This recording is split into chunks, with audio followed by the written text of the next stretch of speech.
Hello students, I am Bhanu sir. बेटा आज अपन start करने वाले हैं अपना जो चैप्टर 1 है रियल नंबर्स, उसके कुछ एक्स्ट्रा क्वेश्चंस, कुछ अच्छे लेवल के क्वेश्चंस।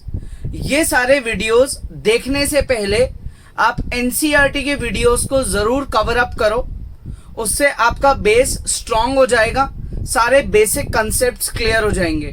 और अगर वो आपने देख लिए हैं, उनमें कोई क्वेरी नहीं है, तो आप इन वीडियोस को बहुत इजीली क्रैक कर लोगे। देखो स्टार्ट करते हैं क्वेश्चंस के साथ। In a seminar number of participants in Hindi, English, maths. Hindi के 60 पार्टिसिपेंट्स हैं, इंग्लिश के 84 है और मैथ्स के 108 है। ये आपको नंबर ऑफ पार्टिसिपेंट्स दे रखे हैं। फाइंड करना है minimum number of rooms required if in each room the same number of participants are to be seated and all of them being in the same subject। भाई मैंने यहां आपको क्या किया, एक डेटा दे दिया जिसमें यहां लिखा हुआ है कि हिंदी में, इंग्लिश में और मैथ्स में कितने पार्टिसिपेंट्स हैं, और मैंने आपसे क्या पूछा कि आप मुझे ये बताओ कि कितने रूम्स की मुझे जरूरत पड़ेगी। अब कंडीशन क्या है, रूम्स निकालने की कंडीशन क्या है, ये बहुत इंपॉर्टेंट है। रूम्स निकालने की कंडीशन है कि भाई जितने भी रूम्स की हम बात करेंगे, सारे रूम्स में सेम नंबर ऑफ पार्टिसिपेंट्स होंगे। मतलब अगर आपने पहले रूम में 5 लोगों को बिठा दिया तो सारे रूम्स में 5 ही लोग बैठेंगे, ठीक है। दूसरी कंडीशन क्या है, जो वो रूम के अंदर लोग होंगे, चाहे वो 5 हो, 6 हो, 7, है ना, जितने भी आप बिठा रहे हो वो सारे लोग सेम सब्जेक्ट के होने चाहिए। मतलब अगर एक रूम में 5 लोग हैं तो वो 5 या तो हिंदी के पार्टिसिपेंट्स है, या 5 इंग्लिश के हैं, या 5 मैथ्स के हैं, है ना। बड़ा ही इंटरेस्टिंग क्वेश्चन। तो अब क्या होता है, जब भी ऐसे डेटा वाले क्वेश्चंस आते हैं तो जनरली इस चैप्टर के लॉजिक में आपने 2 चीजों का ही इंट्रोडक्शन लिया है, 2 चीजों के बारे में ही इस चैप्टर को डिटेल में पढ़ा है, एक एचसीएफ और एक एलसीएम, ठीक है। अब एचसीएफ जो होता है वो ऑब्वियसली सबको पता है, एक छोटा नंबर होता है। एचसीएफ क्या होता है, छोटा नंबर होता है। जैसे मैं आपको बोलूं 12 और 15, इनका आप एचसीएफ निकालो तो आपका आंसर आएगा 3। एचसीएफ का मतलब ग्रेटेस्ट कॉमन डिवाइजर या हाईएस्ट कॉमन फैक्टर, कुछ भी बोलो आप। 3 इज द लार्जेस्ट नंबर जो 12 को भी डिवाइड कर देगा, 15 को भी डिवाइड कर देगा। लेकिन अगर मैं आपसे बोलूं कि भाई इनका एलसीएम निकालो तो आप बोलोगे आंसर है 60। LCM is least common multiple, यानी कि 60 वो नंबर है जो 12 से डिवाइड हो जाएगा और 15 से भी डिवाइड हो जाएगा। 12 और 15 इन दोनों को डिवाइड करने वाला नंबर तो एचसीएफ है, और 12 और 15 दोनों किसी और को डिवाइड कर दें वो एलसीएम है। डिवाइड करने वाला एचसीएफ है, जिनको ये डिवाइड कर दें वो एलसीएम है। तो एलसीएम जो है वो हमेशा बड़ा नंबर आता है ना। ये सिर्फ नाम से लीस्ट कॉमन मल्टीपल है, नाम का उल्टा ही है ना। देख लो आप, नाम में तो लिखा है लीस्ट, लेकिन आंसर जो है वो बहुत बड़ा आ रहा है। एचसीएफ में देखो नाम में लिखा है हाईएस्ट, लेकिन आंसर छोटा आ रहा है। तो ये नेम वाइज से इनका मीनिंग उल्टा है, ऐसे याद रखो आप। एचसीएफ में आंसर हमेशा छोटा आता है और एलसीएम में आंसर हमेशा बड़ा आता है, ठीक है। अब अपन कॉमन सेंस लगाओ थोड़ा। अगर यार मैं 60, 84 और 108 का मैंने आपको बोला कि एलसीएम निकाल दो, तो यार जब आप एलसीएम निकालोगे तो जो आंसर है आपका वो इनसे बड़ा आएगा, इसकी तरह, है ना, बड़ा आएगा आंसर। तो जब बड़ा आएगा, मान लो आपका एलसीएम आ गया 140, एक एग्जांपल 140, तो आप क्या लिखोगे भाई, क्वेश्चन क्या था, find minimum number of rooms. तो आप ये बोलोगे क्या कि यार एक मतलब ये इतने पार्टिसिपेंट्स को बिठाने के लिए हमको 140 रूम्स चाहिए। सोचो तो सही, प्रैक्टिकली ये अपन सही बोल रहे हैं क्या? नहीं। तो ऐसे क्या होता है, वर्ड प्रॉब्लम्स में आपको क्वेश्चन को हो सकता है 1 बार या 2 बार 3 बार पढ़ के सोचना पड़े कि क्वेश्चन की जो डिमांड है वो एचसीएफ है या एलसीएम आ गई बात समझ में? क्वेश्चन की जो डिमांड है वो HCF है या LCM है, ये आपको सोचना पड़ेगा। तो आपको क्या गिवन है? नंबर ऑफ पार्टिसिपेंट्स गिवन है। अगर आप LCM निकालोगे तो आंसर इन वैल्यूज से बड़ा आएगा, तो नंबर ऑफ पार्टिसिपेंट्स और ज्यादा बढ़ जाएंगे, तो वो प्रैक्टिकली इसमें वर्क नहीं करेगा। यानी कि ये क्वेश्चन LCM पे बेस्ड नहीं है, ये बेस्ड है HCF पे। ठीक है, तो अपन इसका HCF निकालेंगे। सबसे पहले अपन बेसिक गिवन इंफॉर्मेशन लिखते हैं। गिवन इंफॉर्मेशन क्या है भाई? नंबर ऑफ पार्टिसिपेंट्स किस किस के? सबसे पहले तो बात करते हैं हिंदी की। हिंदी के कितने पार्टिसिपेंट्स है भाई? 60। फिर बात करते हैं इंग्लिश की। इंग्लिश के कितने पार्टिसिपेंट्स हैं? 84। फिर बात करते हैं किसकी? मैथ्स की। मैथ्स के कितने पार्टिसिपेंट्स हैं? 108। ये इनके नंबर ऑफ पार्टिसिपेंट्स हैं। अब आपको ये तो पता पड़ ही गया कि ये क्वेश्चन LCM पे बेस्ड नहीं है, HCF पे बेस्ड है। अब HCF निकालने के दो तरीके आपने सीखे हैं NCERT में ही। पहला यूक्लिड डिवीजन, ठीक है, जिससे आपका ये चैप्टर स्टार्ट हुआ था, और दूसरा बेसिक तरीका है जो आप बचपन से ही सीख चुके हो छोटी क्लासेस में ही, विच इज इन सबके प्राइम फैक्टर्स में इनको ब्रेक डाउन करना। जो भी आपको मेथड इजी लगे उनसे आप क्या करो, इनका HCF निकालो।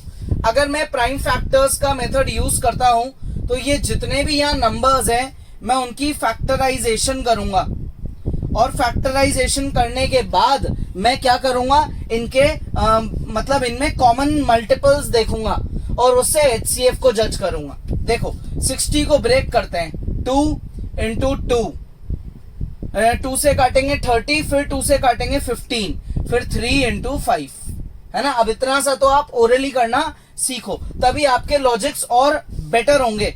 2 से डिवाइड करो 42, फिर 2 से डिवाइड करो 21, फिर 3 से, और ये 7 सारे प्राइम फैक्टर्स हैं। 2 से डिवाइड करो 54, फिर 2 से डिवाइड करो 27, और फिर 3 3 3 3 बार लिख दो। अब अगर आप यहाँ पे कॉमन वैल्यू ढूंढने चलो तो देखो ये सारा कॉमन डेटा दिख रहा है, और क्या कॉमन दिख रहा है? ये भी कॉमन दिख रहा है। ठीक है, यही तो होता है HCF, highest common factor. Common factor, तो अब अपन यहां लिख देंगे HCF है 2 इंटू 2, क्योंकि ये कॉमन है, और एक इंटू में 3, दैट इज HCF इज 12। इसका मतलब मुझे एक रूम के अंदर कितने पार्टिसिपेंट्स को बिठाना चाहिए? 12 पार्टिसिपेंट्स को। तो यहां लिख दो therefore number of participants in one room, number of participants in one room कितने होने चाहिए? 12 होने चाहिए। यही है इस क्वेश्चन का मतलब। ठीक है भाई, यहां तक तो समझ आ गया। अब आगे बात करें मिनिमम नंबर ऑफ रूम्स की, कि यार आपसे ढंग से दिमाग लगाओ आप। नंबर ऑफ पार्टिसिपेंट्स आपने निकाल तो लिए, लेकिन वो आपसे पूछे ही नहीं थे। आपसे पूछे थे मिनिमम नंबर ऑफ रूम्स, लेकिन रूम्स निकालने के लिए पार्टिसिपेंट्स का निकलना बहुत जरूरी है, तभी तो आप डिवाइड करोगे कि कितने कमरे बनेंगे, है ना। देखो अब कैसे अपन पता करें? हिंदी के टोटल कितने लोग हैं? 60। आप एक रूम में कितने लोगों को अलाउ कर रहे हो? 12। तो इस अकॉर्डिंग हिंदी के लिए कितने रूम्स चाहिए? 5। मैंने कैसे निकाला? 60 को 12 से डिवाइड कर देंगे। तो अब अपन यहां लिख देते हैं number of rooms required for Hindi कितने होने चाहिए? 60/12 which is 5। Similarly number of rooms required for English कितने होने चाहिए भाई? इंग्लिश के लिए रूम्स, इंग्लिश में कितने लोग हैं? 84, और एक कमरे में कितने लोग बैठेंगे? 12, so it is 7। Next, number of rooms required for maths. Maths 108 people are there in maths. Divide by 12, so 9 rooms are required for maths. अब आपसे क्या इंडिविजुअल रूम्स पूछे थे? नहीं, आपसे पूछे थे टोटल नंबर ऑफ रूम्स। क्या पूछे थे? Total number of rooms. So therefore total minimum number of rooms required कितने होने चाहिए? ये होने चाहिए अपने 5 + 7 + 9 विच इज इक्वल टू 21। ठीक है, आया समझ में? देखो यहां से अपना आंसर फाइनली आ गया कि हमको टोटल कितने रूम्स चाहिए, 21 रूम्स चाहिए। इससे क्या होगा, इससे आपके हर रूम में इक्वल नंबर ऑफ पार्टिसिपेंट्स बैठेंगे, कितने? 12, और वो सारे के सारे या तो हिंदी के होंगे या इंग्लिश के या मैथ्स के।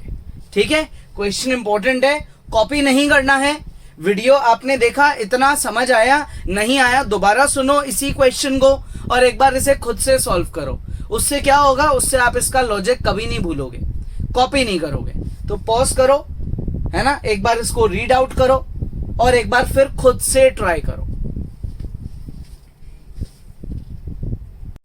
नेक्स्ट क्वेश्चन देखो, 3 sets of English, Hindi, maths are to be stored topic wise.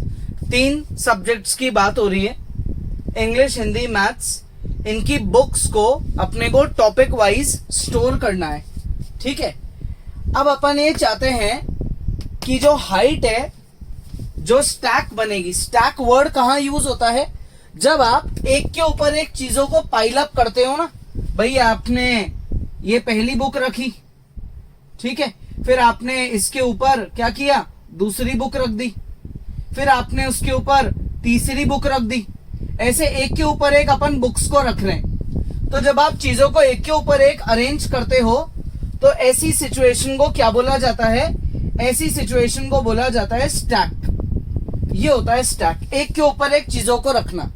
तो आप एक स्टैक बनाओगे इंग्लिश का, एक बनाओगे हिंदी का, फिर एक बनाओगे मैथ्स का। ऐसे 3 अलग अलग तरीके के स्टैक्स बनेंगे। ठीक है, अब ऐसा नहीं बोला गया है कि इंग्लिश का टोटल एक ही स्टैक बनेगा। भाई अगर इंग्लिश का स्टैक बनेगा तो उसमें सारी बुक्स इंग्लिश की ही होगी। अगर हिंदी का स्टैक बनेगा तो सारी बुक्स हिंदी की होगी। मैथ्स के स्टैक में सारी बुक मैथ्स की ही होगी। लेकिन ये नहीं अपने को बोला गया है कि इंग्लिश का एक ही स्टैक बनाओ। अब आप खुद सोचो ना, इंग्लिश में कितनी बुक्स है? 96। तो 96 बुक्स एक के ऊपर एक थोड़ी रखोगे। मैथ्स में तो 336, तो 336 बुक्स एक के ऊपर एक नहीं रखेंगे। प्रैक्टिकली ऐसा कौन करता है ना? तो अपन यहाँ पे क्या करना चाहते हैं, सब्जेक्ट वाइज स्टैक बनाना चाहते हैं। स्टैक एक से ज्यादा हो सकते हैं, 2, 3, 4 कितने भी हो सकते हैं। भाई एक पूरा इंग्लिश का स्टैक बन गया, एक और बन गया इंग्लिश का, एक और बन गया, मान लो 3 स्टैक बन गए। एक एक एक एक, सब में इक्वल नंबर ऑफ बुक्स है, सब में नंबर ऑफ बुक्स क्या है, इक्वल है। इस तरीके से स्टैक्स बन गए। लेकिन वो सारे बनेंगे इंग्लिश के, फिर वो सारे अगले बनेंगे हिंदी के, फिर बनेंगे मैथ्स के। तो अब क्वेश्चन क्या है देखो, 3 sets of English, Hindi, Maths are to be stored topic wise and height of each stack is same. Number of English, Hindi and Maths books are, English, Hindi और Maths की books आपको given है, ये data है। Find करने हैं find number of stacks, find number of stacks for each subject. ये बताओ कि हर सब्जेक्ट के नंबर ऑफ स्टैक्स जो हैं वो कितने होंगे। मतलब आप इंग्लिश के 96 बुक्स को कितनी स्टैक्स में अरेंज करोगे, तो वो नंबर ऑफ स्टैक्स बताओ। ठीक है, अच्छा नंबर ऑफ स्टैक्स निकालने से पहले ऐसा नहीं लगता कि अपने को कि पहले ये पता करो कि एक स्टैक में बुक्स कितनी रखी जा रही है। भाई पहले ये तो पता करो कि यार एक स्टैक के अंदर कितनी बुक्स है, नंबर ऑफ बुक्स जो आप एक स्टैक में रखने वाले हो। अब नंबर ऑफ बुक्स जो आप एक स्टैक में रखोगे वो नंबर क्या गिवन नंबर ऑफ बुक्स से बड़ा हो सकता है क्या? पॉसिबल ही नहीं है। वो नंबर जो है वो गिवन नंबर ऑफ बुक्स से छोटा होना चाहिए। कॉमन सी बात है। अगर आपने इनका एलसीएम निकाला, मान लो एलसीएम आ गया 420, तो आप ये बोलोगे क्या कि हम एक स्टैक के अंदर 420 बुक्स रखेंगे? एलसीएम तो हमेशा बड़ा आंसर आता है, आंसर आ गया 420, तो आप ये थोड़ी बोल सकते हो कि हम एक स्टैक में 420 बुक्स रखने वाले हैं। भाई इंग्लिश में तो है ही 96, कैसे रख सकते हो आप 420? यानी कि फिर से इस क्वेश्चन की जो डिमांड है वो एलसीएम नहीं है, वो क्या है, एचसीएफ है। एचसीएफ निकालने से आपके पास नंबर ऑफ स्टैक्स आएंगे क्या? नहीं, आपके पास आएंगे number of books in one stack. ये किसका डेटा है? नंबर ऑफ बुक्स का। जब आप इसका HCF निकालोगे तो आपको यह पता पड़ जाएगा कि एक स्टैक के अंदर आपने कितनी बुक्स को रखा है। ठीक है, तो सबसे पहले अपन डेटा पे आते हैं। नंबर ऑफ बुक्स ऑफ कौन सा सब्जेक्ट है भाई? इंग्लिश। कितनी है इंग्लिश की books? 96। Number of books of Hindi, कितनी है हिंदी की बुक्स? 240। ऐसे ही number of books of maths, वो कितनी है? 336। अब आप इन तीनों का क्या निकालेंगे? HCF, जिसको निकालने के दो तरीके हैं। या तो आप यूक्लिड डिवीजन मेथड लगाओ या प्राइम फैक्टराइजेशन करके कॉमन मल्टीपल्स को ढूंढ लो। ठीक है ना, मतलब कॉमन फैक्टर्स को ढूंढ लो, उससे आपके पास HCF आ जाएगा। मान लेते हैं कि आपका HCF आया जैसे 48। क्या आया? 48। और वैसे 48 ही आएगा, देख लेना, 48 आएगा आंसर। 48 आपका HCF आया। तो इंग्लिश में कितनी बुक्स है? 96। 96 और एक स्टैक में कितनी बुक्स है? 48। तो कितने स्टैक हुए? 2। कैसे? 96 डिवाइड बाय 48। ठीक है, ऐसे ही 240 डिवाइड बाय 48, 336 डिवाइड बाय 48। तो आपके हिंदी के भी स्टैक आ गए, मैथ्स के भी आ गए। अगर आपसे टोटल नंबर ऑफ स्टैक पूछे जाते पिछले क्वेश्चन में, जैसे टोटल रूम्स पूछे गए थे, तो आप क्या कर दोगे? तीनों को ऐड कर दोगे। इंग्लिश के स्टैक, हिंदी के स्टैक और मैथ्स के स्टैक को ऐड कर दोगे, तो आपके पास टोटल नंबर ऑफ स्टैक्स आ जाएंगे। ठीक है, इजी है बहुत। तो ये आ गया अपना गिवन डेटा। अब आप क्या करेंगे? पॉज करेंगे, यहीं पे अभी पॉज करेंगे, इनका HCF निकालेंगे, which is very easy. Answer मैंने आपको बता ही दिया, HCF का 48 आएगा, है ना। HCF निकालो, डिवाइड करो और सबके नंबर ऑफ स्टैक्स को चेकआउट करो। देखो भाई, ये अपन ने इनकी प्राइम फैक्टराइजेशन कर दी। अब कॉमन क्या है इनमें? इनके कॉमन फैक्टर्स हैं इनमें 1 2 3 4 2 कॉमन है। तो ये 4 2 तक आप इनको एनक्लोज कर लो, ये कॉमन है। और क्या कॉमन है? ये एक 3 कॉमन है भाई, ये 3 कॉमन, ये 3 भी कॉमन है। तो अब आप यहां क्या लिखो? देयरफॉर HCF है हमारा 2 into 2 into 2 into 2 into 3, that is 16 multiply by 3 which is 48। 16 3s are 48, यानी कि हम एक स्टैक में कितनी बुक्स रख रहे हैं? 48। तो number of books in one stack कितनी है? 48। So therefore number of stacks of English कितनी हुई? 96 upon 48। Number of stacks of Hindi 240 divide by 48। Number of stacks of maths कितने हुए भाई? 336 डिवाइड बाय 48। ठीक है, तो आप डिवाइड करना चालू कर दें। सबको पता है ये क्या आएगा? 2, ये क्या आएगा? 5 और ये क्या आएगा? 7। ठीक है, ये हो गए इनके नंबर ऑफ स्टैक्स। इनकेस आपसे पूछ लिया जाता टोटल नंबर ऑफ स्टैक्स, तो आप इनको क्या कर दोगे? ऐड कर दोगे, तो आंसर आ जाएगा 14। ठीक है, कॉपी करो। देखो नेक्स्ट क्वेश्चन करते हैं। ये भी लॉजिकल है, चाहो तो एक बार पॉज करके क्वेश्चन पढ़ के खुद भी ट्राई कर सकते हो, लॉजिक बढ़ेगा, है ना। देखो स्टार्ट करते हैं। The length breadth and height of a room are 8 metre 25 centimetre, ये लेंथ है। 6 मीटर 75 सेंटीमीटर ये ब्रेड्थ है। 4 मीटर 50 सेंटीमीटर ये हाइट है। क्यूबॉइड शेप का एक रूम है। भाई सबके घरों में रूम ऑब्वियसली ऐसा क्यूबॉइड शेप का ही होता है, जिसकी 4 वॉल्स होती है, एक फ्लोर और एक रूफ होती है। ठीक है, 3 डायमेंशंस होते हैं सबके घरों में, लेंथ ब्रेड्थ हाइट। तो ऐसा ही इस क्वेश्चन में बोला गया है। लेंथ ब्रेड्थ हाइट तीनों की आपको वैल्यू दे दी गई है। फाइंड करनी है the longest rod which can measure the dimensions of room correctly. ठीक है, अब आपको मैंने बोला यार कि ये मार्कर है एग्जाम्पल, इसकी मुझे लेंथ मेजर करके बताओ। तो अब आप इस मार्कर की लेंथ मेजर करने के लिए सारे बच्चों को पता है क्या यूज करोगे, नॉर्मल स्केल, प्लास्टिक स्केल। कोई भी ये थोड़ी बोलेगा कि मैं इंच टेप यूज कर रहा हूं या मैं मीटर स्केल, मतलब इतनी बड़ी स्केल यूज कर रहा हूं। कैसे पॉसिबल है? मतलब आंसर तो आ जाएगा, ठीक है, लेकिन अननेसेसरी बेकार का लॉजिक अप्लाई हुआ। एक नॉर्मल प्लास्टिक स्केल से ही काम चल जाता।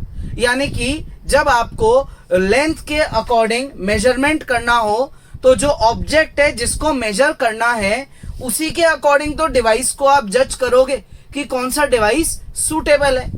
तो अब अगर आपके पास ये रूम है और इसकी ये लेंथ ब्रेड्थ हाइट है, आपको बोला गया कि अब आप इसको लेंथ ब्रेड्थ हाइट को एग्जैक्ट मेजर करने के लिए एक रॉड खरीद के लाओ।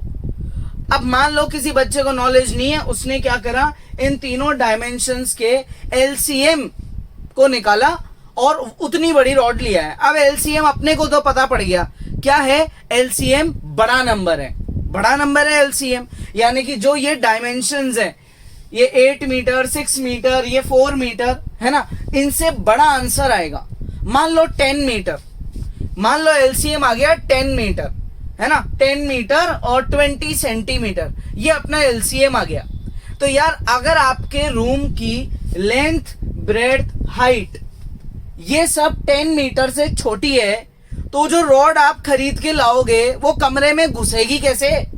पॉसिबल ही नहीं है, वो तो घुस ही नहीं पाएगी, क्योंकि कमरे की लेंथ से ज्यादा लंबी तो रॉड ही है। आप मेजर कैसे करोगे? तो जिस चीज को आपको मेजर करना होता है, आप डिवाइस जो यूज करते हो वो या तो उसके एग्जैक्ट लेंथ का यूज करो या फिर उससे छोटा यूज करो। अगर आप कमरे से भी बड़ी रॉड लेके आ जाओगे उसको मेजर करने के लिए, तो लेंथ, ब्रेड्थ, हाइट में उसको एडजस्ट कैसे करोगे? क्लियर यहां तक? इसका मतलब इस क्वेश्चन में भी एलसीएम की रिक्वायरमेंट नहीं है। इसमें भी डिमांड क्या कर रहा है क्वेश्चन? एचसीएफ की कर रहा है, क्योंकि एचसीएफ छोटा नंबर होता है और हमेशा छोटी रॉड से ही एग्जैक्ट मेजरमेंट हो सकता है। क्लियर? क्योंकि वो एटलीस्ट रूम में हर जगह से फिट आ जाएगी, तो आप उसको अलग अलग पोजीशंस पे रख के रूम का मेजरमेंट कर सकते हो। बड़ी रॉड को तो रूम में लेके आना ही मुश्किल हो जाएगा, है ना। तो अब आपसे क्या पूछा गया? Find the longest rod which can measure the dimensions correctly. तो सबसे पहली बात, डायमेंशंस क्या होते हैं? डायमेंशंस होते हैं लेंथ, ब्रेड्थ, हाइट। ठीक है, तो आपको क्या क्या गिवन है?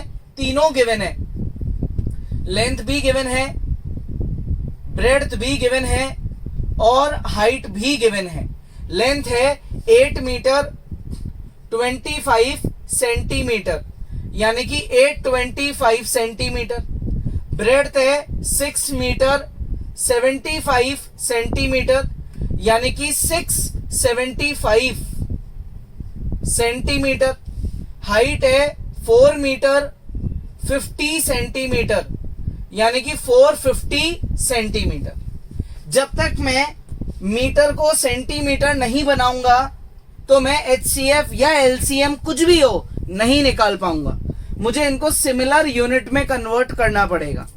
तो अब मेरे पास ये 3 नंबर्स हैं, मैं क्या करूंगा? हमेशा की तरह इनके प्राइम फैक्टराइजेशन कर दूंगा और फिर देखूंगा कि उन प्राइम फैक्टर्स में कितने फैक्टर्स इनके कॉमन हैं, और वो कॉमन फैक्टर्स को मैं हाईलाइट करके उन्हें मल्टीप्लाई करके एचसीएफ निकाल दूंगा।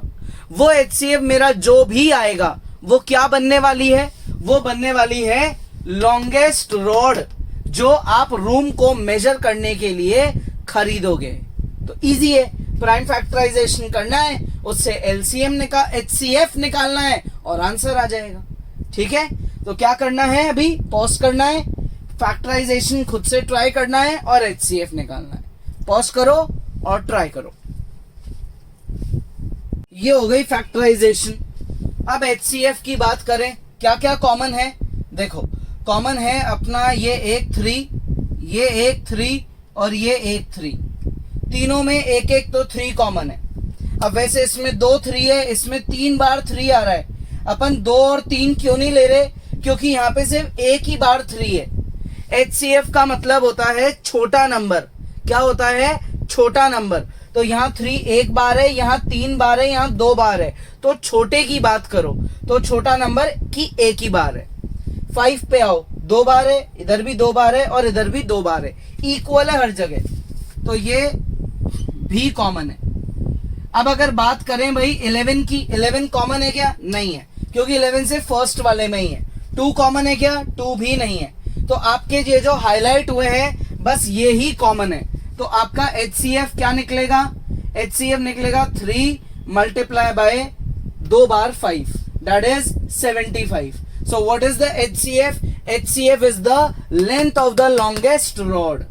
सो देयरफॉर यहां अपन लिख देंगे length of longest rod.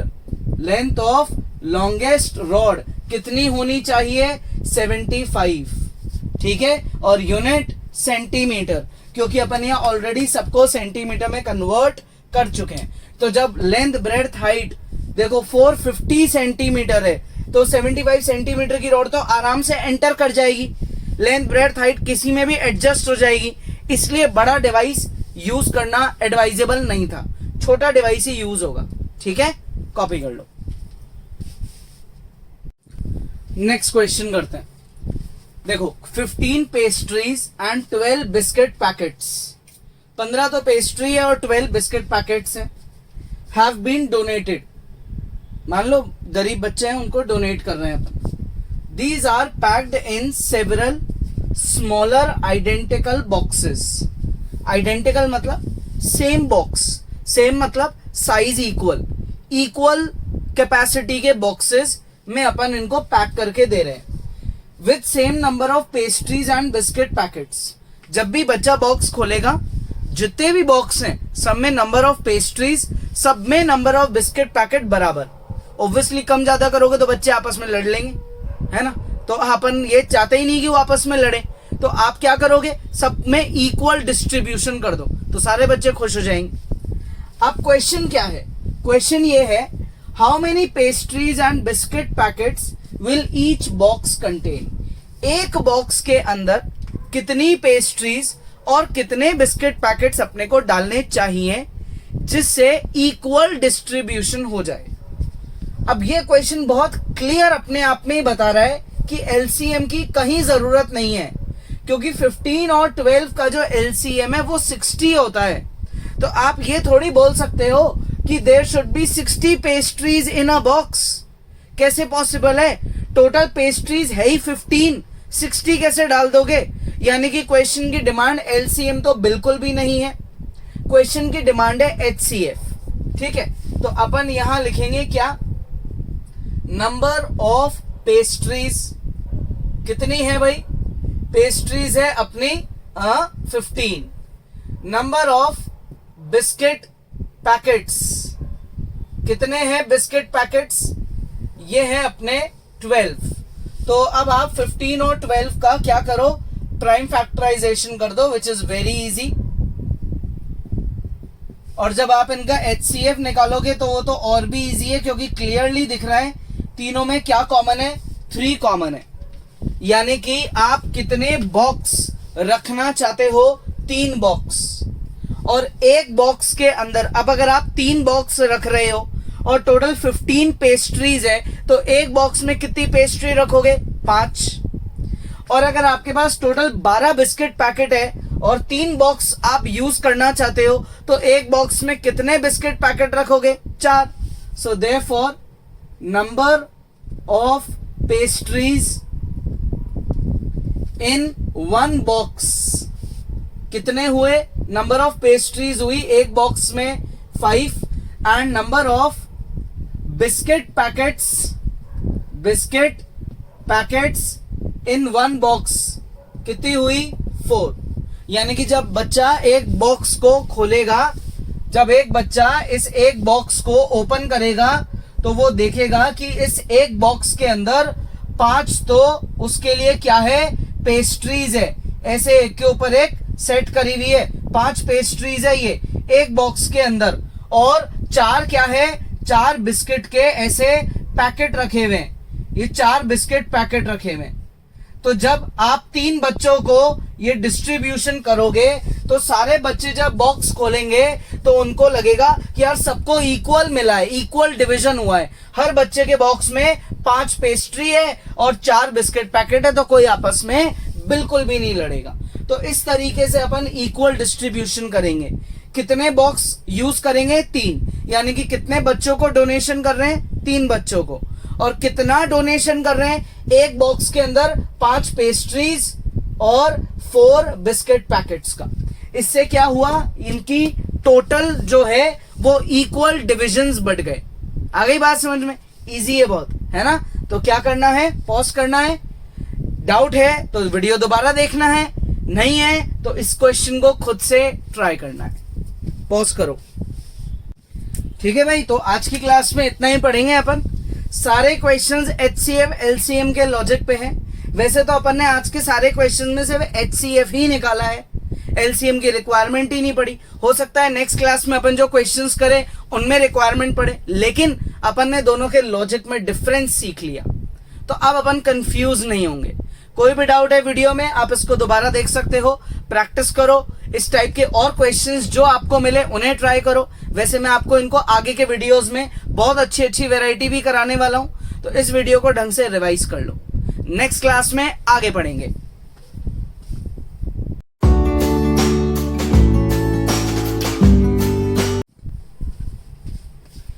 Hello students, I am Bhanu sir. बेटा आज अपन अपने वर्ड प्रॉब्लम्स को आगे कंटिन्यू करते हैं और डिटेल में लॉजिक सीखते हैं। आज HCF और LCM में डिफरेंस सीखेंगे और वर्ड प्रॉब्लम्स को सॉल्व करेंगे।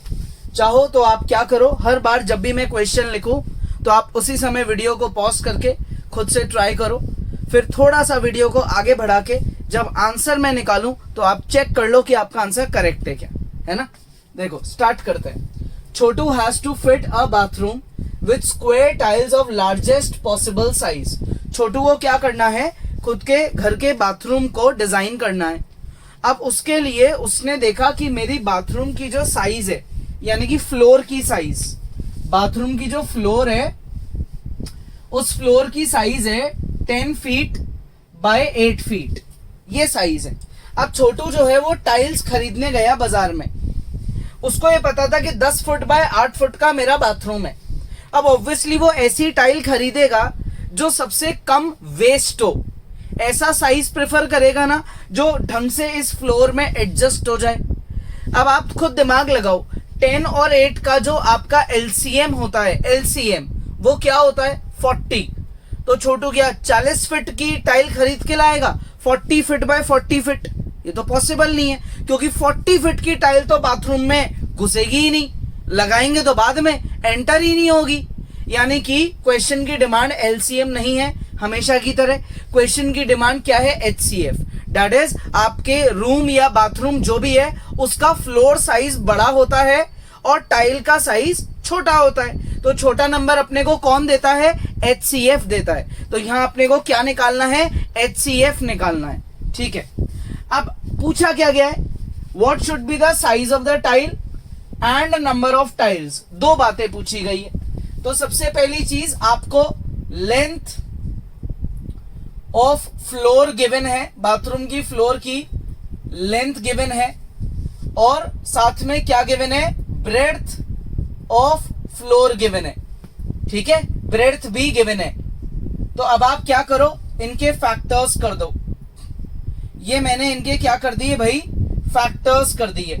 तो जब मैं फैक्टर्स कर रहा हूं मुझे क्लियरली दिख रहा है कॉमन, यानी कि HCF क्या है? HCF है 2। HCF क्या है? 2। तो इसका मतलब 2 is the highest common factor, यानी कि greatest common divisor. So therefore अपन यहां लिखेंगे साइज ऑफ टाइल यूज्ड क्या होनी चाहिए? 2 फीट बाय 2 फीट। ठीक है, 2 फीट बाय 2 फीट। अपन ने दोनों ये इक्वल क्यों ले लिए?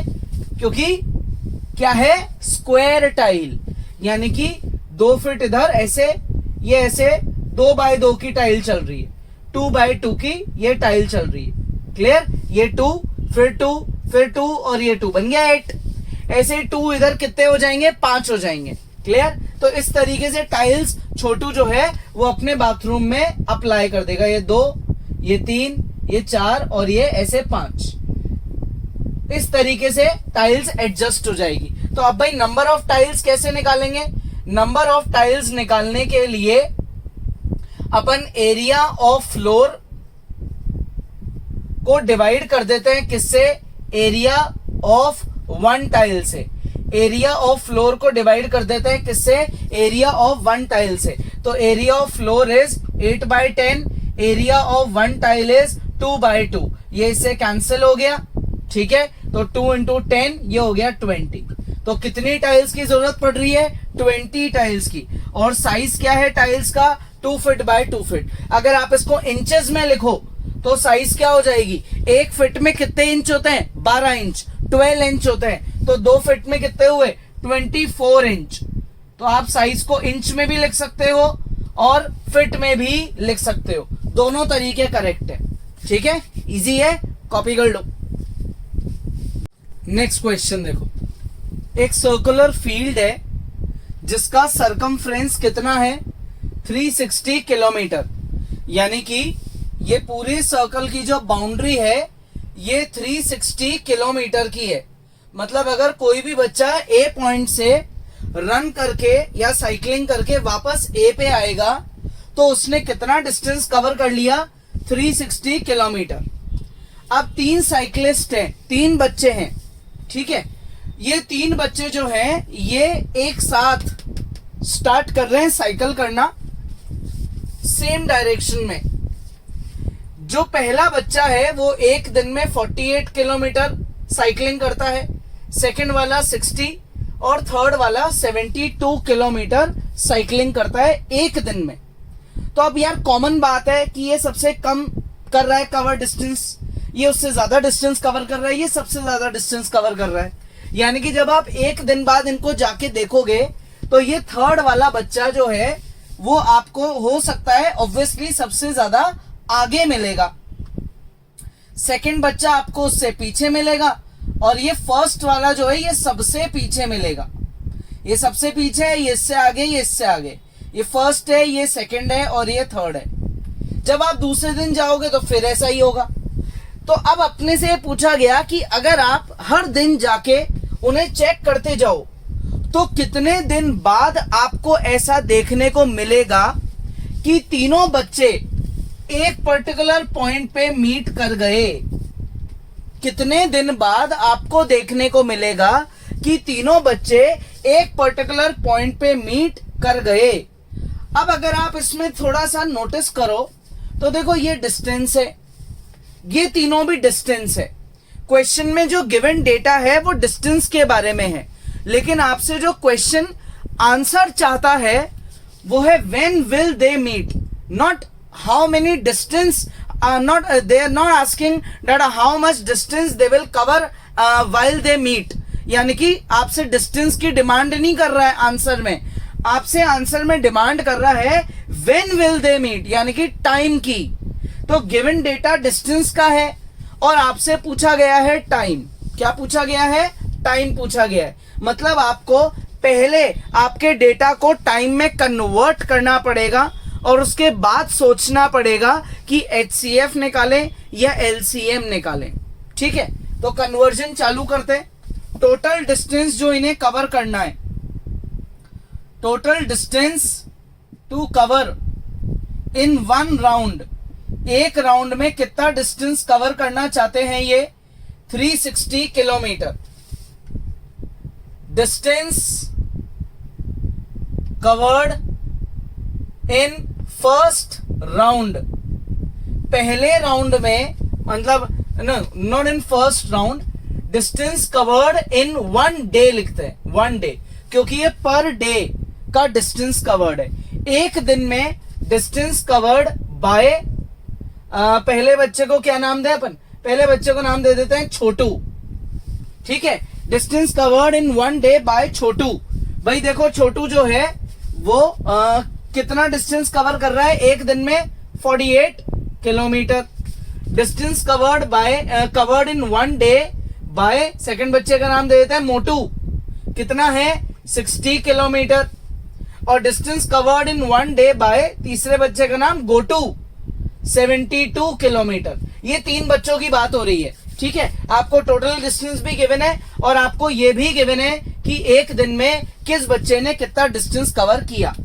तो number of days required by Chhotu to complete 1 round, एक राउंड कवर करने में छोटू को कितने दिन लगेंगे। भाई आप क्या करो ऐसा केस में, टोटल डिस्टेंस से पर डे का डिस्टेंस को क्या कर दो, divide. Number of days required by Chhotu to complete 1 round के लिए आप इनको क्या कर दो, divide. Similarly number of days required by Motu and required by Gotu to complete 1 round कैसे निकालेंगे, total distance divided by their speed. तो स्पीड क्या है भाई, मोटू की है 60 और गोटू की है 72।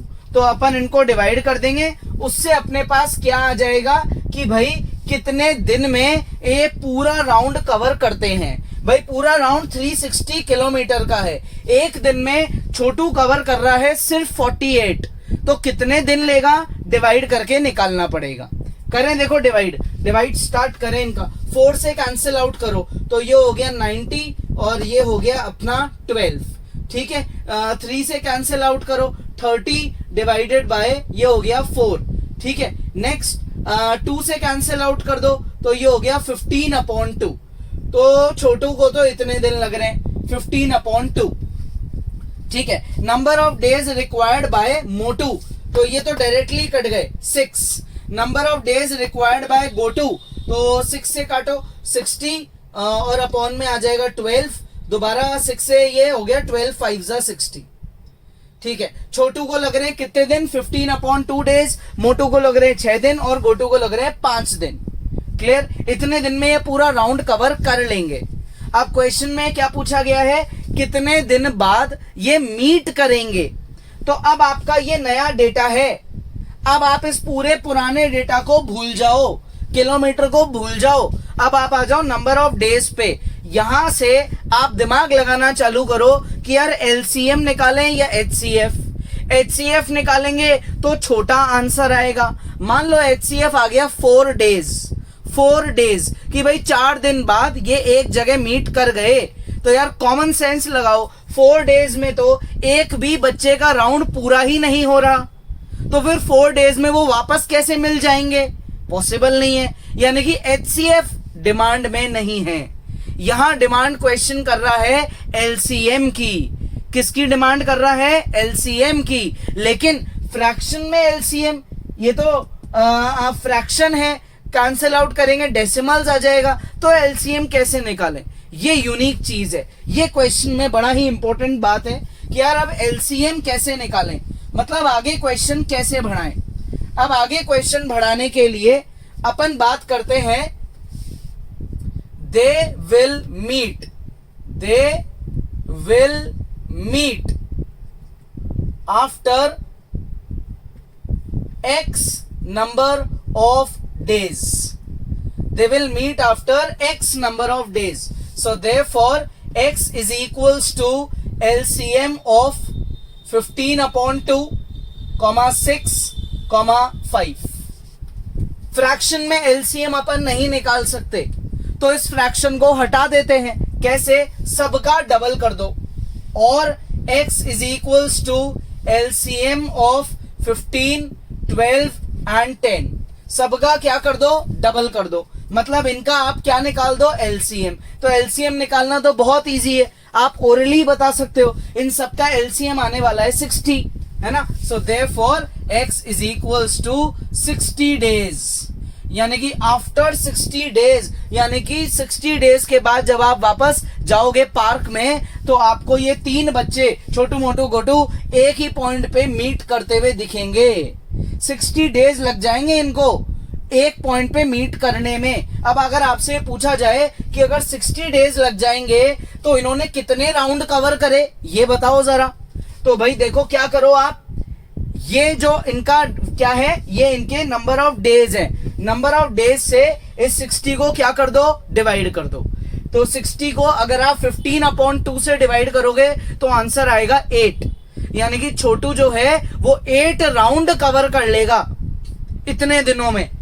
60 को 6 से डिवाइड करोगे तो मोटू 10 राउंड कवर कर लेगा, 2 राउंड आगे पहुंच जाएगा।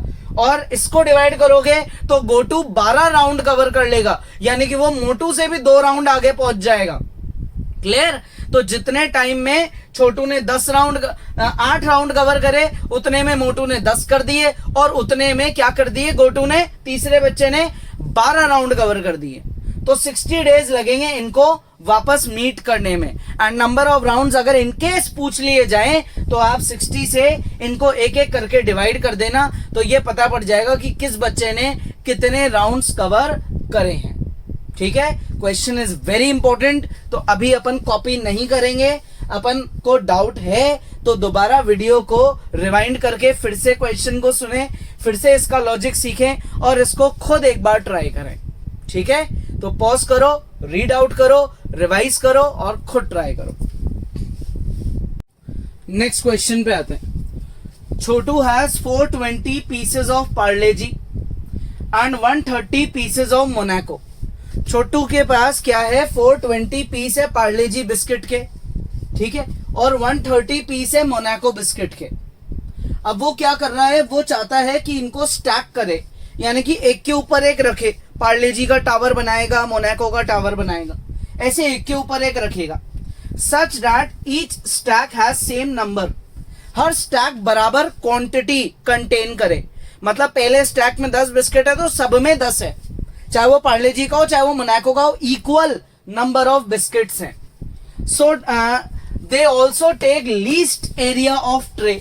इस तरीके से स्टैक बनाए कि छोटी सी ट्रे के अंदर वो बहुत सारे बिस्किट्स को कंटेन कर ले। इतने नंबर ऑफ बिस्किट्स रखेगा एक स्टैक के अंदर। What is the number of pieces of each biscuit that can be placed in the stack? What is the number of pieces of each biscuit? Her biscuit के कितने piece वो एक stack में रखे जिससे कि वो सबसे छोटा एरिया कवर करे और सब इक्वल पैटर्न में अरेंज हो जाए। तो भाई नंबर ऑफ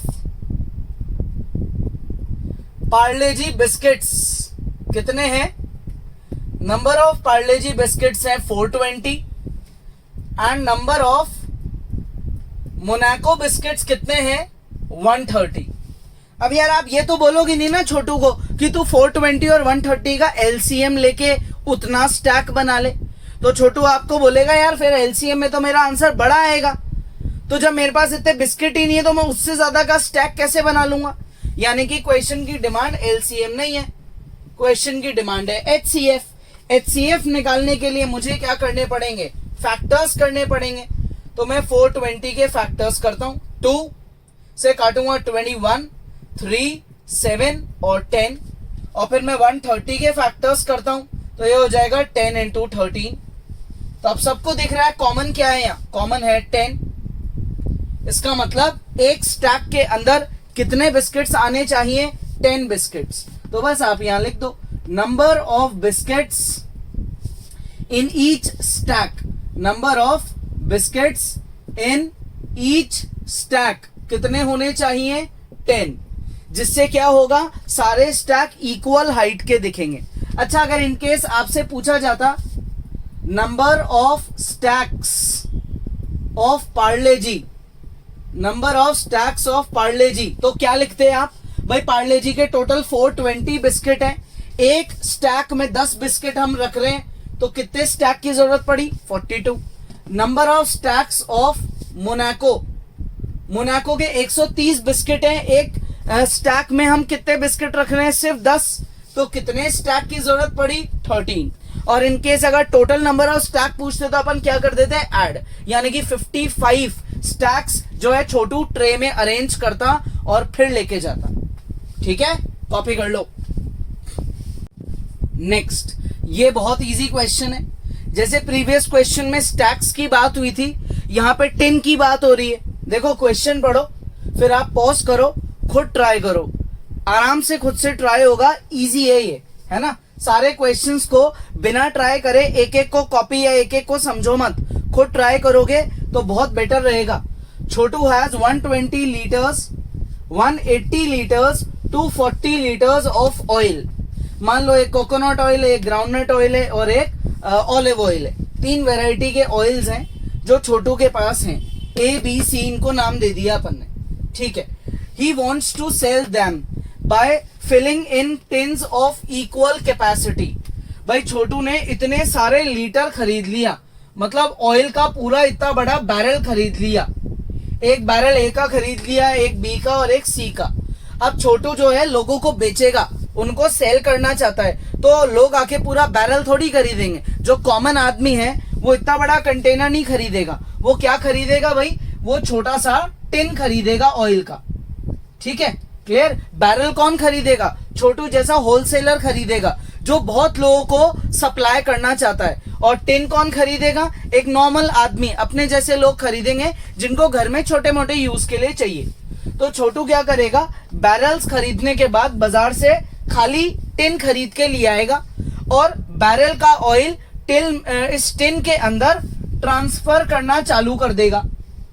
बहुत सारे टिन भर के रख देगा, एक तरफ सारे कोकोनट ऑयल, एक तरफ ग्राउंडनट ऑयल और एक तरफ ऑलिव ऑयल, मतलब ए बी और सी, ठीक है। और फिर उनको बेचने पे लगा देगा, सब पे प्राइस टैग लगा देगा। अब वो ये चाहता है कि लोगों को कंफ्यूजन ना हो, इसके लिए जो मेरे ये टिन है ना वो सारे इक्वल कैपेसिटी के हो। मतलब चाहे आप ऑलिव ऑयल का टिन उठाओ, चाहे ग्राउंडनट ऑयल का, चाहे वो कोकोनट ऑयल का, सब इक्वल कैपेसिटी के हो। 1 लीटर के हो, 2 लीटर के हो, कितने के भी हो, इक्वल कैपेसिटी के हो। तो वो इक्वल कैपेसिटी में डिस्ट्रीब्यूशन करना चाहता है। अब अपने से पूछा गया what should be the capacity of tin and find number of tins. Capacity भी बताओ और हर वेराइटी का जो ऑयल है उसके नंबर ऑफ टिन्स भी बताओ कि भाई ग्राउंडनट के कितने टिन हैं, कोकोनट के कितने हैं और ऑलिव के कितने हैं छोटू की शॉप के अंदर। तो सबसे पहली बात आपके पास क्या है, टोटल कैपेसिटी किसकी, तीनों टाइप की। Total capacity of oil A कितनी है, 120 लीटर। Total capacity of oil B कितनी है, 180 लीटर। Total capacity of oil C कितनी है, 240 लीटर। ठीक है, यहां तक ये इनकी टोटल कैपेसिटीज है। अब वो क्या करना चाहता है, वो सेल करना चाहता है किस चीज को, ऐसे टिन्स को। तो वो ऑयल को डिस्ट्रीब्यूट करेगा, छोटी छोटी क्वांटिटी में बांट देगा। अब छोटी क्वांटिटी में कौन बांटता है, अपने को पता है, HCF। तो अपन इनके फैक्टर्स करना स्टार्ट कर दो, यहीं पे पॉज कर दो, फैक्टर्स करो, HCF निकालो, उससे आपको पता पड़ जाएगा कि इस टिन की कैपेसिटी कितनी है। और फिर नंबर ऑफ टिन्स निकालने की भी ट्राई करो, ठीक है। तो पॉज करो और ट्राई करो, ठीक है। करें फैक्टर्स, 12, 2 इंटू 2 इंटू 3 इंटू 10, सब में एक एक जीरो है तो 10 सबका मैं अलग कर दूंगा। 2 इंटू 3 इंटू 3 इंटू 10, फिर इधर 2 इंटू 2 इंटू 2 इंटू 3 इंटू 10। अब मुझे क्या क्या कॉमन दिख रहा है, मुझे कॉमन दिख रहा है एक तो ये 10, ठीक है, ये 10 मुझे कॉमन दिख रहा है। और क्या कॉमन दिख रहा है, नेक्स्ट चीज मुझे कॉमन दिख रही है ये 3 भी कॉमन दिख रहा है। और क्या कॉमन दिख रहा है, यहाँ 2 एक बार है, 2 बार, 3 बार, तो छोटा डिजिट ये है, तो ये 2 भी कॉमन दिख रहा है, ठीक है। तो ये जो मेरे को कॉमन दिख रहे हैं ये मेरा क्या बना देंगे, HCF। तो ये हो गया 2 into 3 into 10 which is 60। HCF is 60। इसका ये मतलब हुआ कि भाई एक टिन की जो वॉल्यूम है वो 60 लीटर है। एक टिन की वॉल्यूम कितनी है, 60 लीटर है। ये एक टिन की वॉल्यूम है मेरी, ठीक है। क्या यही होगा HCF, चेक करें एक बार अपन दोबारा। भाई मुझे तो सही लग रहा है क्योंकि आपने बिल्कुल करेक्ट प्राइम फैक्टर्स करे। अगर आपने खुद ने भी ट्राई करा हो तो ऐसे ही फैक्टर्स आएंगे, HCF 60 आएगा। अब आप यहां लिखोगे number of tins of type A कितना आएगा भाई, 120 divide by 60, 2 tin. Number of tins of type या ऑयल कुछ भी लिख सकते हो आप यहाँ। ऑयल बी कितने आएंगे, 180 डिवाइड बाय 60 यानी कि 3 and number of tins of type C कितने आएंगे 240 डिवाइड बाय 60 विच इज 4। ठीक है, तो ए ऑयल के 2 टिन है उसकी शॉप में, बी ऑयल के 3 टिन है और सी ऑयल के 4 टिन है और हर टिन की कैपेसिटी कितनी है 60 litre. Capacity of each tin कितनी है 60 लीटर्स। ठीक है, चाहे आप ऑयल ए खरीदो, बी खरीदो या सी खरीदो, कॉपी कर लो। ठीक है, इजी है क्वेश्चंस बहुत। तो आज अपन ने थोड़ा और अपने टॉपिक को आगे बढ़ाया और वैरायटी के क्वेश्चंस करें। अभी ये एंड नहीं हुई है वैरायटी, अपन नेक्स्ट क्लास में और लॉजिकल क्वेश्चंस पे जाएंगे। नेक्स्ट वीडियो में आपको वापस से क्या करना है, हर बार नया क्वेश्चन देखते ही पॉज करना है, खुद से जरूर ट्राई करना है और सीधा आंसर पे ले जाना है। अगर अभी तक भी कोई भी क्वेरीज है तो आप या तो हमें इन्फॉर्म करो, हमसे क्लियर आउट करो, या फिर आप वीडियोस को दोबारा देख लो। नेक्स्ट क्लास में आगे बढ़ेंगे।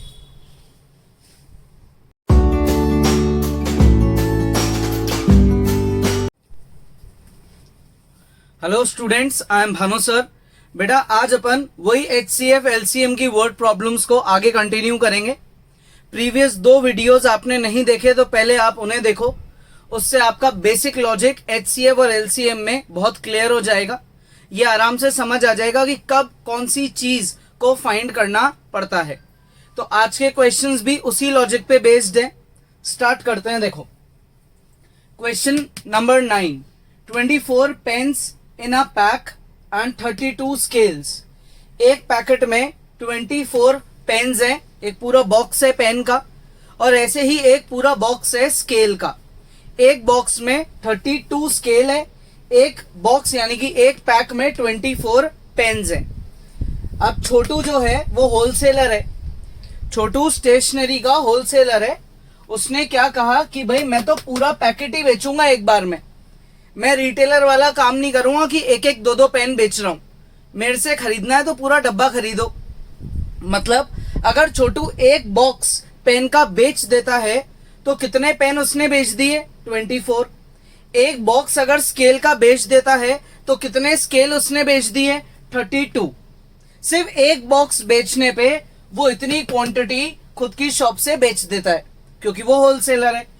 अब वो ये चाहता है कि जब पूरा दिन खत्म हो जाए और वो अपनी शॉप बंद करने लगे तो सेम नंबर ऑफ पेन और स्केल उसने उस दिन बेचे हों, यानी कि उस दिन जितने पेन बिके उतने ही स्केल्स बिके, इक्वल।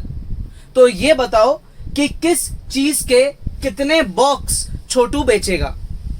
ठीक है, तो अब आप ये सोचो कि अगर आपने यहां पे बोला मेरे को कि सर आप 24 और 32 का क्या निकालो HCF, तो HCF क्या आएगा 8, है ना।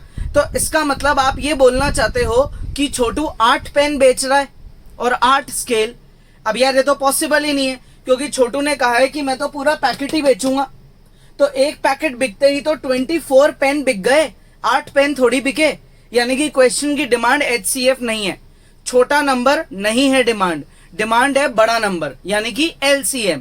तो सबसे पहले अपन क्या करेंगे, डेटा लिखेंगे।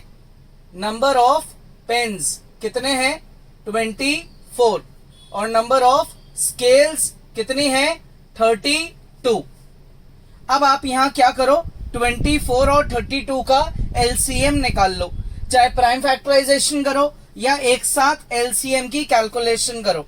इस तरीके से निकालते हैं ना, जो अपन लोगों ने बहुत पहले ही सीखा हुआ है। तो आपका यहाँ पे LCM आ जाएगा 24 और 32 का 96। क्या LCM आएगा 96। मतलब अगर छोटू ये चाहता है कि भाई equal number of pen and scale वो बेचे, तो उस केस में उसको टोटल 96 पेन और 96 स्केल्स बेचनी पड़ेगी। अब 96 पेन्स का क्या मतलब हुआ, एक बॉक्स में 24 पेन्स हैं तो नंबर ऑफ बॉक्स कैसे निकालोगे, तो number of packs of pen कितने हो गए, ये हो गए 96 divide by 24 that is 4 and number of packs of scales कितने हो गए, ये हो गए 96 डिवाइड बाय 32 विच इज 3। तो छोटू पूरे दिन में 4 पेन के बॉक्स और 3 स्केल के बॉक्स बेचेगा, तब जाके इक्वल क्वांटिटी में सेलिंग होगी उसकी। ठीक है, आ गया समझ में? कॉपी करो। नेक्स्ट क्वेश्चन देखो, 3 लोगों की बात करेंगे, छोटू, मोटू और गोटू। 3 लोग हैं, ये क्या कर रहे हैं, ये एक पार्क में गए। छोटू ने एक स्टेप लिया, फिर मोटू ने एक स्टेप लिया और फिर गोटू ने लिया। तीनों ने एक एक स्टेप लिया। छोटू ने खुद के स्टेप की लेंथ को मेजर करा, कितना? 80 सेंटीमीटर। मोटू ने मेजर करा 85 सेंटीमीटर और गोटू जो है उसका स्टेप सबसे लंबा निकला 90 सेंटीमीटर। अब क्वेश्चन क्या है, what is the minimum distance each should move so that they can cover the distance in complete steps. अब यार ये बहुत कॉमन बात है, अगर छोटू एक स्टेप लेता है तो उसने कितना डिस्टेंस कवर कर लिया? 80 सेंटीमीटर, जो उसके स्टेप की लेंथ है। अब आप इसमें यार बोल ही नहीं सकते कि HCF निकालो, क्योंकि HCF हमेशा छोटा नंबर आता है। मान लो आपका HCF आया 5, क्या आया? 5, तो छोटू बोलेगा कि मैं क्या हवा में इस स्टेप को रोक लूं क्या? एक स्टेप भी पूरा नहीं लूं, एक स्टेप ही लूंगा तो ही मेरा तो डिस्टेंस 80 हो गया, तो मैं 5 सेंटीमीटर कैसे चलूं?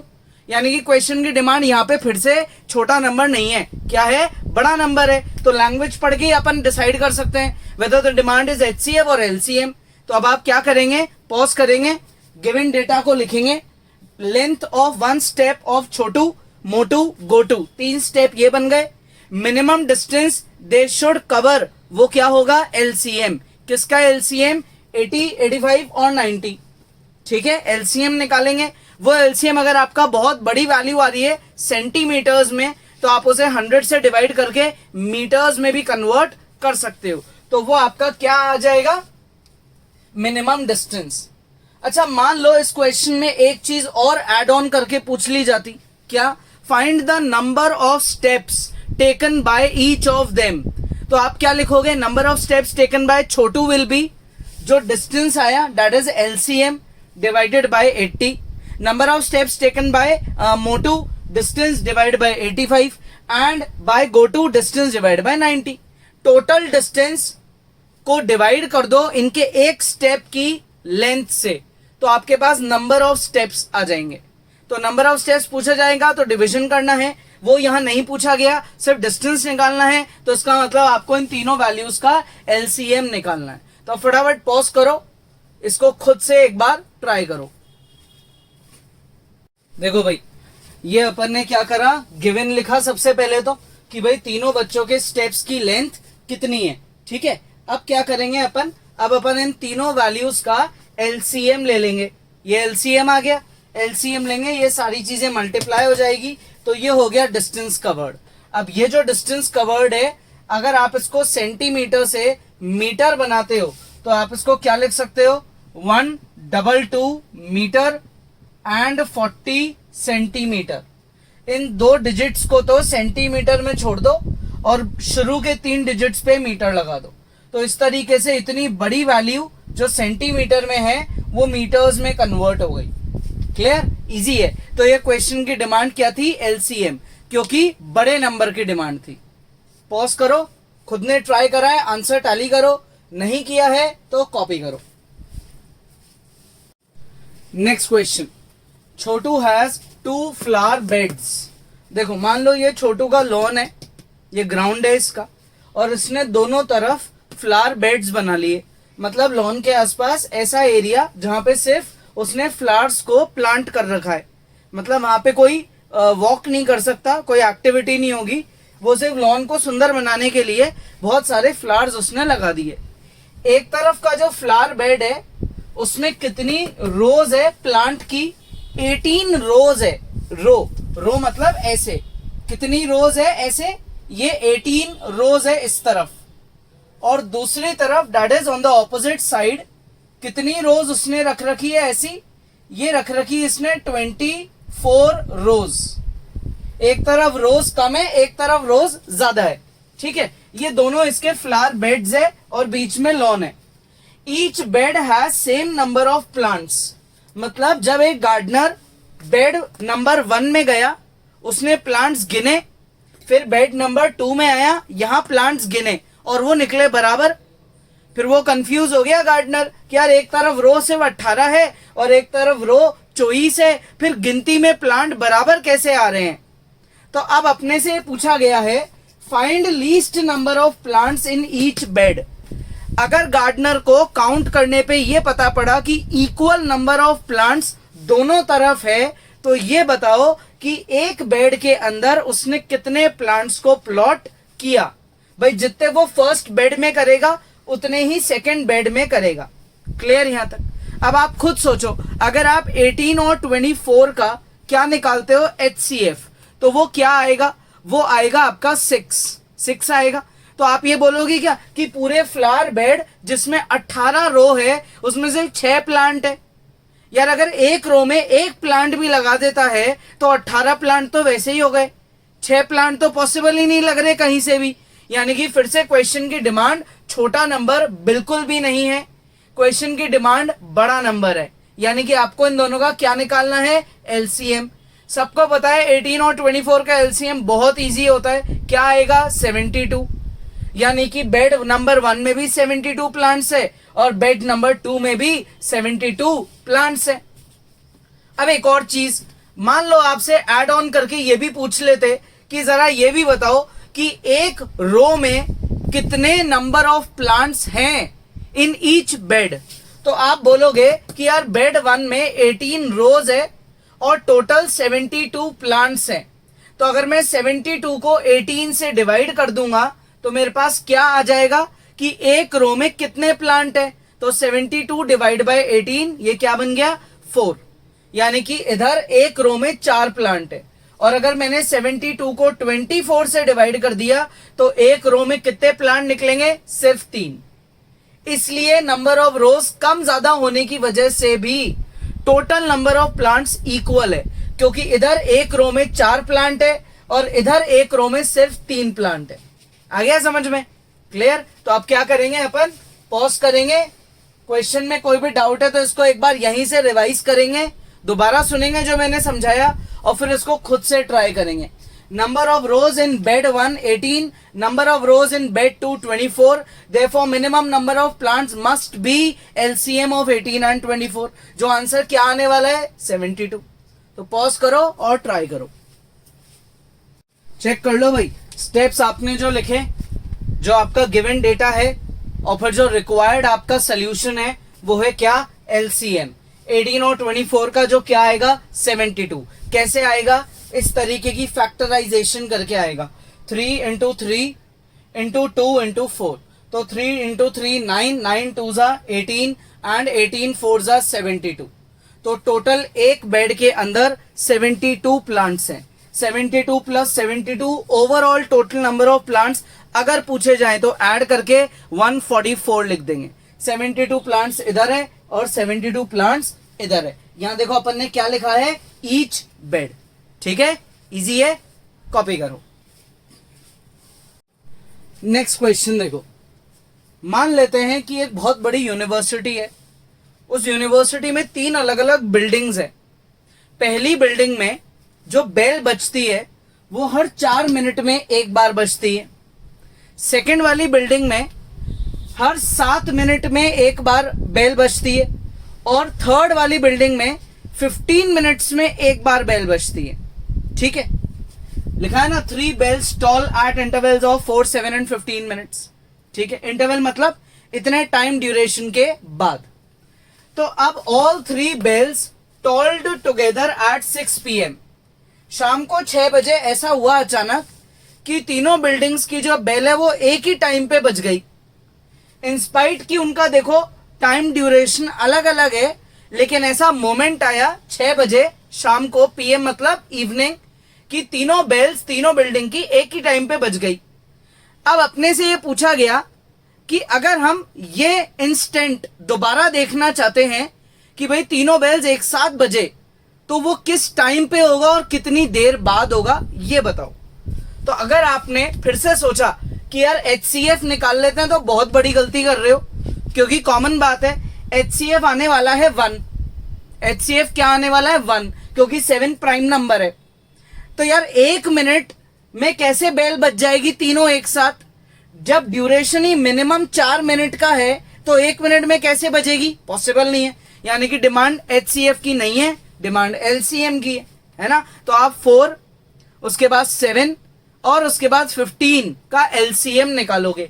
4 इंटू 15 60 और 60 इंटू 7 420 LCM आएगा।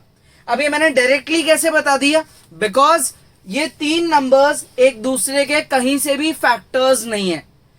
4 के फैक्टर, 7 के फैक्टर, 15 के फैक्टर, ये सब अलग अलग है। 4 के हैं 2 और 2, 7 का है 1 और 7, 15 का है 3 और 5। इनमें कुछ कॉमन फैक्टर ही नहीं है। तो जब आपके पास तीनों अलग अलग नंबर्स यानी कि को प्राइम नंबर्स होते हैं तो आप उन तीनों को मल्टीप्लाई करके उनका LCM निकालते हो, जो आने वाला है 420 मिनट्स। अब यह मिनट्स बहुत बड़ी वैल्यू हो गई, तो 420 क्या करें, इसको 60 से डिवाइड कर देते हैं। तो 60 से डिवाइड करने पे क्या आ जाएगा? 7 आवर्स, यानी कि 7 घंटे के बाद ऐसा होगा कि तीनों बेल्स एक ही टाइम पे बजेगी। तो यार शाम को 6 बजे, इवनिंग 6 PM से आप 7 आवर्स कैलकुलेट कर लो, तो कौन सा टाइम आएगा 7 आवर्स के अकॉर्डिंग वो बता दो। ठीक है, तो वो आएगा अपना 1 AM, है ना। क्या आएगा? 1 AM। क्यों आएगा 1 AM? ये अपनी क्लॉक यहां पे बजती है 6 PM। अब जब 6 आवर्स हो जाएंगे तो कहां पे आ जाएगी आर की नीडल? 12 पे। ये तो 6 आवर्स का ड्यूरेशन है, आप बोल रहे हो 7 आवर्स, तो एक और पॉइंट आगे बढ़ा दो। कहां पे बढ़ा दो? 1 पे। ठीक है, तो at the Noon 1 AM, at the night 1 AM, ये एक साथ वापस से रंग कर जाएगी, यानी कि टॉल कर जाएगी। ठीक है, तो पॉज करो, स्टेप्स लिखो, LCM लिखो, आंसर मैंने बता ही दिया है, ट्राई करो, चेक कर लो भाई। ये तो है आपके गिवन स्टेप्स। फिर आप निकालोगे LCM 4 इंटू 7 इंटू 15 करके, मिनट्स को 60 से डिवाइड करके बनाओगे आवर्स। इवनिंग 6 पे ये एक टाइम पे टॉल हुई थी, तो after the duration of 7 hours जो नया टाइम होगा सिमिलर टॉल करने का, वो क्या होगा? 1 AM। 6 PM से 7 आवर्स के बाद क्या बजेगी? 1 AM। ठीक है, आ गया समझ में? कॉपी कर लो। Next question. इस बार छोटू मोटू गोटू जो है वो फार्मर्स है, किसान है। ये क्या कर रहे हैं? इन्होंने बहुत सारा वीट उगा लिया, 490 kg, 588 kg और 882 kg।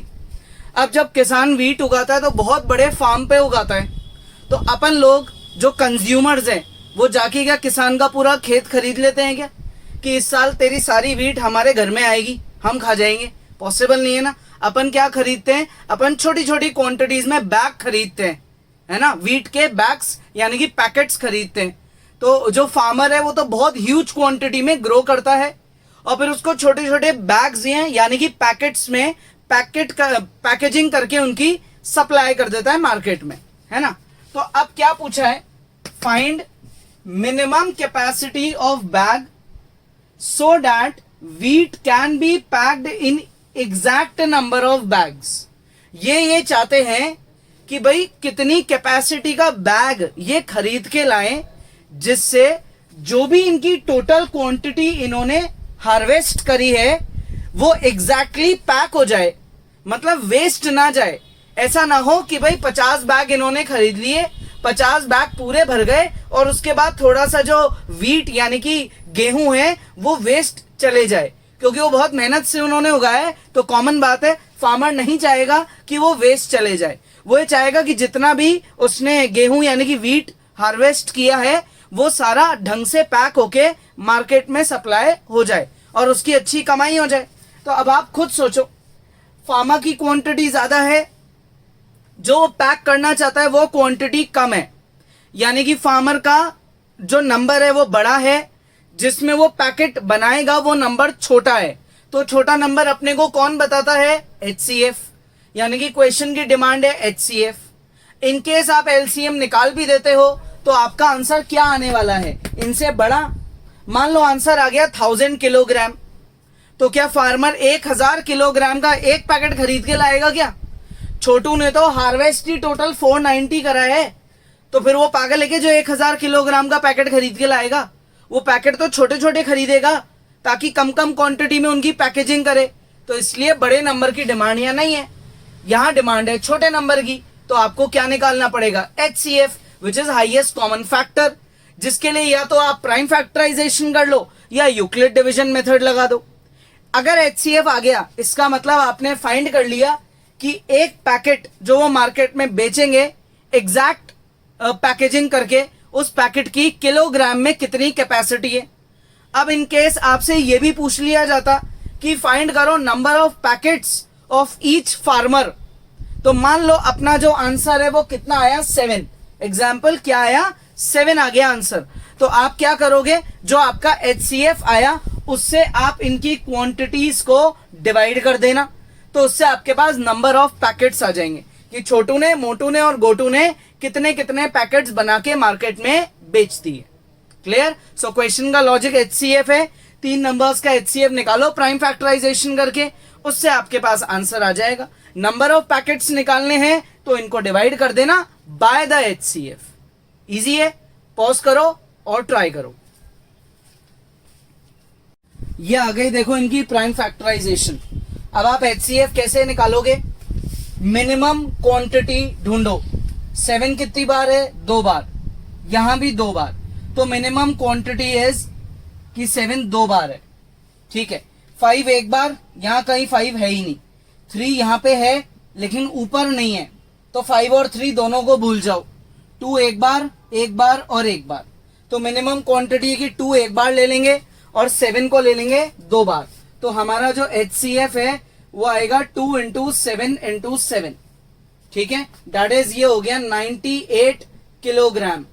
ठीक है, तो 98 किलोग्राम का एक पैकेट वो अगर खरीदेंगे और उन साइज के पैकेट्स में वो पैकेजिंग करेंगे तो इनका हार्वेस्ट वेस्ट नहीं जाएगा। अब इनकेस आपसे पूछ लिया जाए कि भाई किस फार्मर ने कितने नंबर ऑफ पैकेट्स बनाए, तो आप यहां क्या करोगे? नंबर ऑफ पैकेट्स निकालने के लिए number of packets made by Chhotu कैसे निकालोगे? छोटू की क्वांटिटी डिवाइडेड बाय एक पैकेट की क्वांटिटी। तो ये हो गया, देखो 1 2 और 2 7, 1 2 2 7 यहां से कम कर दो, देखो 5 आ गया।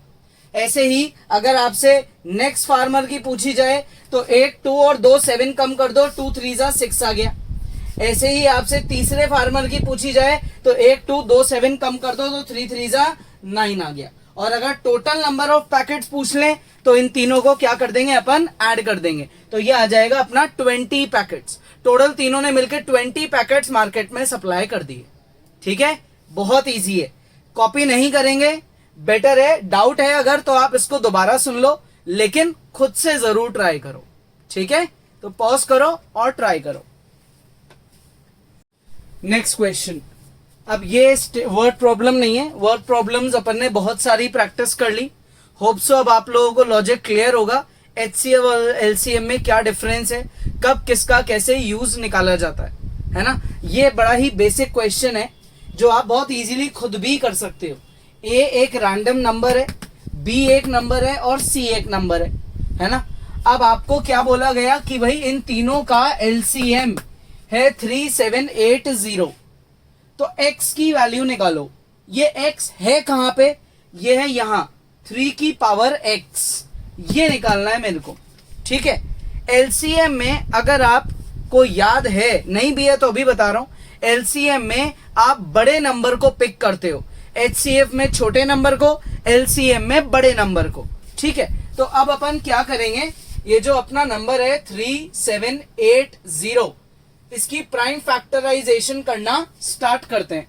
सबसे पहले 2 से काट देंगे 1890, फिर 2 से काटेंगे 945, फिर 3 से काटेंगे 315, फिर 3 से काट देंगे 105, फिर 3 से काट देंगे 35, फिर 5 से काटेंगे तो 7 और फिर लास्ट 7 से काट देंगे तो 1। ये इसकी प्राइम फैक्टराइजेशन हो गई। तो 3780 हो गया भाई 2 इंटू 2 यानी कि 2 का स्क्वायर, 3 कितनी बार है? 3 बार।